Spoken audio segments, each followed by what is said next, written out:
हरिओम, ओम आनंद ma'am, Om Shanti ma'am, ओम ज्ञान ma'am. आप सभी दर्शकों का हमारे चैनल पर स्वागत है। आज हम लोग बीएड थर्ड सेमेस्टर के अंतर्गत अभिनय कौशल के घटक के विषय में अध्ययन करेंगे। यानी अभिनय की जो कला होती है उसके कौन कौन से घटक है जिस पर ध्यान देने पर एक अभिनय की जो कला है वह उत्तम अवस्था में या अभिनय बहुत सुंदर अवस्था में या सुंदर गतिविधि ढंग से प्रतिपादित किया जा सकता है या वह कलात्मक प्रस्तुति की जा सकती है। अभिनय क्या है? जैसे सामान्यतः क्या होता है, नाटक अभिनय का एक व्यवस्थित रूप है या अभिनय नाटक का एक उदाहरण है। अर्थात पहले किए हुए गतिविधियों में जो पात्र रहे हैं उनका वर्तमान समय में चरित्र चित्रण करना शारीरिक रूप से अभिनय कहलाता है। वो क्या कहलाता है? अभिनय कहलाता है। यानी दूसरे के चरित्र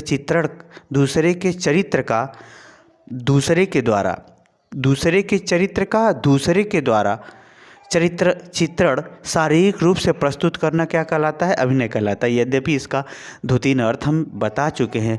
प्लीज़ आप जहां आनंदम संजय सर करके चैनल लिखा है वहां टच करेंगे तो उसके चैनल के अंदर चले जाएंगे और उसमें प्ले लिस्ट होगी बीएड थर्ड सेमेस्टर समावेशी शिक्षा का। उस पर क्लिक करेंगे आप प्ले लिस्ट पर, तब आपको सारा वीडियो समावेशी शिक्षा से मिल जाएगा।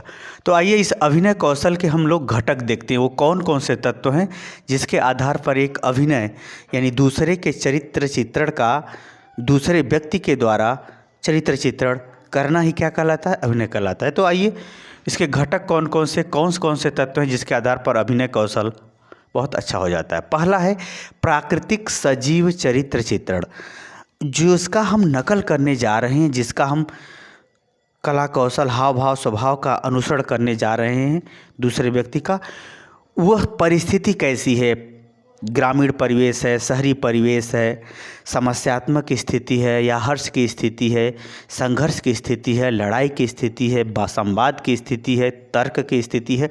यानी प्राकृतिक सजीव चित्र, जैसा वहाँ प्राकृतिक माहौल है उसके अनुसार ही आपको व्यवहार करना होगा। या यूँ कहें कि आप जिसका चरित्र चित्रण करने जा रहे हैं उसके अनुसार उचित हाव भाव क्रियाकलाप का प्रस्तुति अच्छा होना चाहिए। जैसे अगर भगवान कृष्ण का पात्र आप निभा रहे हैं तो उसके अनुसार ही आपको प्रस्तुति करना पड़ेगा। और भगवान कृष्ण किस परिस्थिति में कौन सा व्यवहार किए हैं उस परिस्थिति में आपको भी वैसा व्यवहार करना पड़ेगा।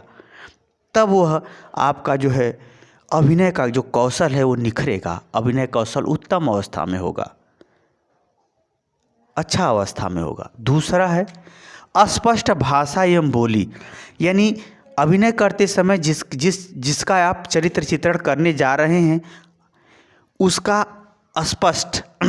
अस्पष्ट भाषा, उसी की भाषा बोलनी होगी और उसी की बोली भी उसी लहजे में बोलना होगा। यानी बोली का लहजा और भाषा के अंदर प्रयोग होने वाले शब्द का भी आपको उसी अंदाज में प्रयोग करना होगा। जैसे पानी तो सभी लोग मांगते हैं, पानी मांगने का सबका अलग अलग अंदाज होता है। काम तो सभी लोग करते हैं लेकिन सबके काम करने का अलग अलग अंदाज होता है।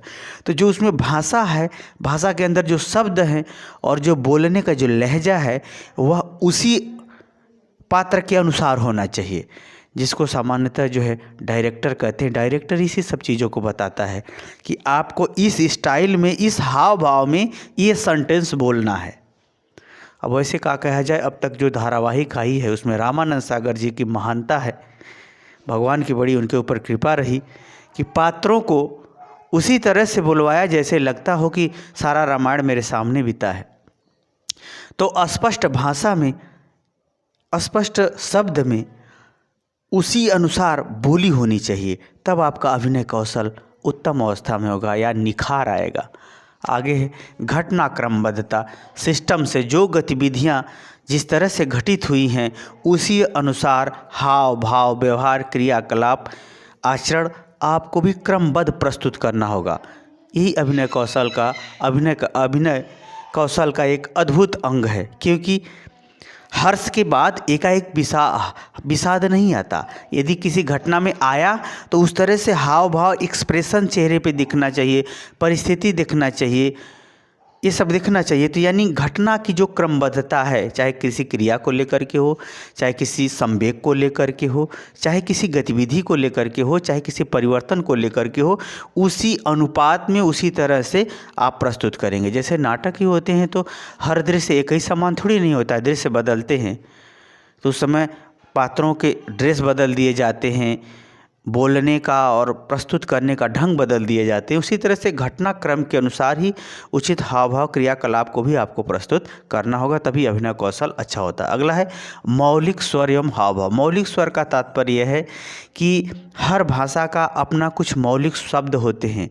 उसी मौलिक स्वर में, जैसे दुख की बात है तो दबी हुई भाषा में बोलना होगा, दबा हुआ स्वर में बोलना होगा। हर्ष की बात है तो हंसी के साथ या उल्लास के साथ बोलना होगा। तो मौलिकता यानी उस क्रिया में स्वर का क्या मौलिकता रहा, स्वर हर्ष का रहा, विषाद का रहा, सामान्य का रहा, संवेदना का रहा, तो वो शब्द उस प्रकृति के अनुसार, उसकी मौलिकता के अनुसार उस स्वर निकलना चाहिए। उचित आरोह और अवरोह होना चाहिए, शब्दों में उचित गैप होना चाहिए, ऐसे ढंग का स्वर होना चाहिए। कहाँ पर रुक रुक के बोलना है, कहाँ पर जोर दे के वो स्वर निकालना है, कहाँ पर आप आँख दिखाते हुए बोलेंगे, इन सब बातों को भी इसमें ध्यान रखना पड़ता है अब अच्छे अभिनय में, यानी अभिनय कौशल के अंतर्गत। उसी तरह से हाव भाव, आपका दुख की बात है तो चेहरे से और हाथों के हाव भाव से भी लगे कि नहीं सच में आप दुखी हैं। तो ये सब अभिनय कौशल के महत्वपूर्ण घटक हैं। कला अगला है बोधगम्यता एवं मानसिक तैयारी। आप जिस पात्र का आप अभिनय करने जा रहे हैं, जिस पात्र की आप नकल उतारने जा रहे हैं, उसको आप अच्छी तरह आपको समझना होगा कि इस पात्र है तो इस ऐसे हाव भाव का है तो उसका कद काठी स्वभाव क्या होगा, वो उसके प्रति आप किस तरह से उसके हर पहलू को आप समझते हैं। यानी बोधगम्यता होनी चाहिए।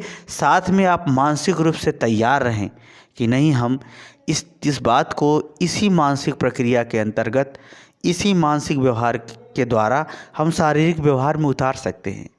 उदाहरण बता दें, रामानंद सागर जिस पात्र को जो काम कराना होता था उसको किताब दी जाती थी कि आप इसे पढ़िए, इस किताब को पढ़िए। जब आप उस किताब को पढ़ेंगे तब आपको उस पात्र की मौलिकता, उस पात्र की वास्तविकता, उस पात्र की जेहन में उतरने का आप प्रयास करेंगे, क्योंकि पहले तो आपका मस्तिष्क ही अभिनय के लिए तैयार होगा।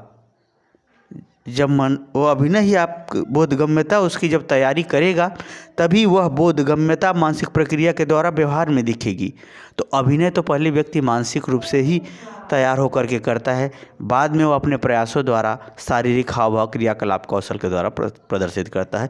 तो ये सब महत्वपूर्ण घटक हैं जिसके आधार पर आप अभिनय यानी दूसरे के चरित्र चित्रण का दूसरे के माध्यम से आप अभिनय कर सकते हैं या करा सकते हैं।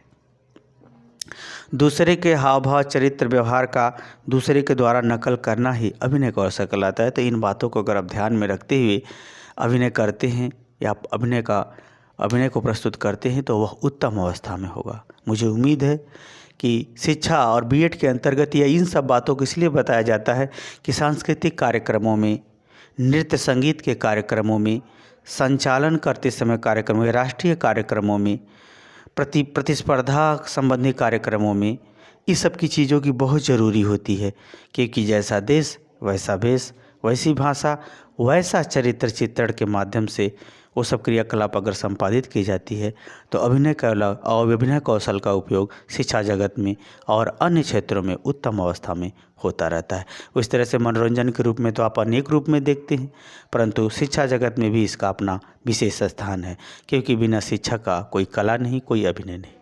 मुझे उम्मीद है कि मेरे द्वारा समझाया हुआ आप समझ गए होंगे। समझ गए तो कमेंट बॉक्स में ज़रूर बताइए। साथ ही मेरे चैनल को लाइक शेयर सब्सक्राइब कीजिए। हरिओम।